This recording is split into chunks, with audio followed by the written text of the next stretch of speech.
protesters, come on over here. I'm just gonna move you away from my bed. You're good, right there. Just tell me why. I know what's the message you want to get out. The message that I want to get out is that there is a huge difference in America between white Americans and black Americans. They are treated very differently, and although I do not want white Americans to experience what we have experienced from the police, I want the police to come to an agreement with us to give us the same opportunity to have the same protection from them that white Americans have. Latinos, we need the same protection for Latinos. We only want to be treated like people. That's it. Police brutality is out of control.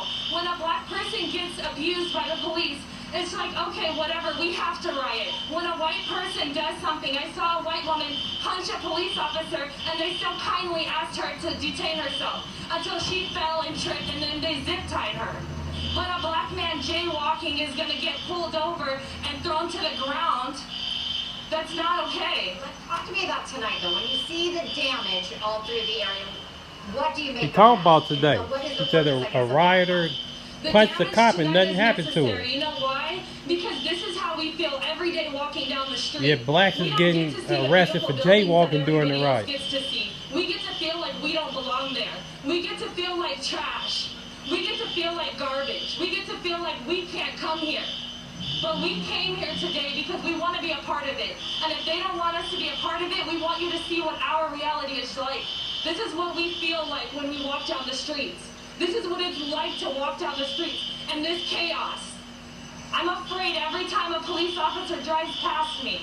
I have a clean record. I have never committed a crime. Law-abiding citizen. I have gone to college. Yet I get pulled over every time I'm driving my car because it's a 2020. Playing devil's advocate, because there are those that are saying this won't change it, this doesn't answer it, we need to do something differently. Violence doesn't beget violence. What do you say to that?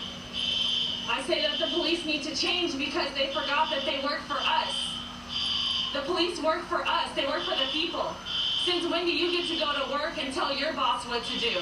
Since when do you get to go to work and tell your boss to get on the ground? When do you get to go into the office and kill him and then still keep your job? And everybody loves you. Tell me about the curfew tonight. There's Well, an 8 o'clock spoken young curfew. woman right here. Are you planning on staying out, and what are you kind of sensing with that when you're out here tonight? It's after 8 o'clock, and they absolutely issued the curfew because we were peacefully protesting. We were all kneeling. We were kneeling. We were not violating anything. And they started to throw smoke bombs at us. They shot rubber bullets. We caught a police officer lighting a car on fire.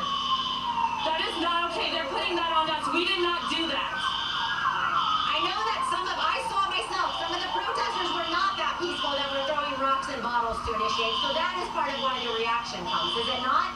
Yeah, it's, it's not. But one thing that I absolutely want to say is that there is a group of angels out here.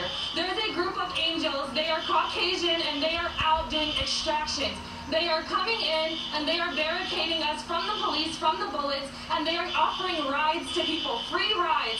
They're letting us come into their cars. A stranger got us out, and now we're out here to get other people out. We have our car nearby, and we're just trying to save lives and keep people out of jail. Coronavirus is here. We don't want anybody else to get sick. Can you tell me what's your first and last name? I'm Jane Doe. Where are you from? Smart person. I'm from Los Angeles. I actually was born in Los Angeles, California. If part of this is not, I know you want change and it needs to happen. Does it break your heart in a way, though, to see this much damage kind of throughout the area, that this is what it's taking? Listen, it breaks my heart every day that I have to be afraid for my little brother, and I have to be afraid for my nephew. That breaks my heart.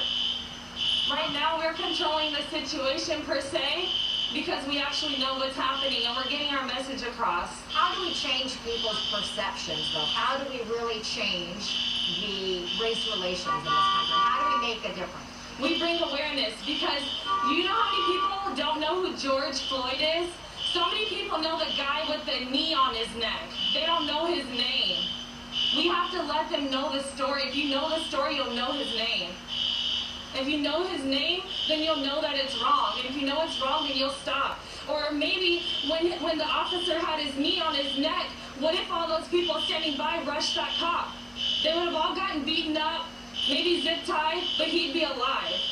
And I can't sit at home right now and stay there watching all of this on the news and not help. because I'm able-bodied. I have no children, I'm not married, I'm able-bodied, and I'm suffering, and everybody else is suffering. It's my duty as an American to protect us. I appreciate your time very much, Jane. I really do. Thank you for taking the time to talk with us. Be safe tonight. Thank you. One of the protesters out here making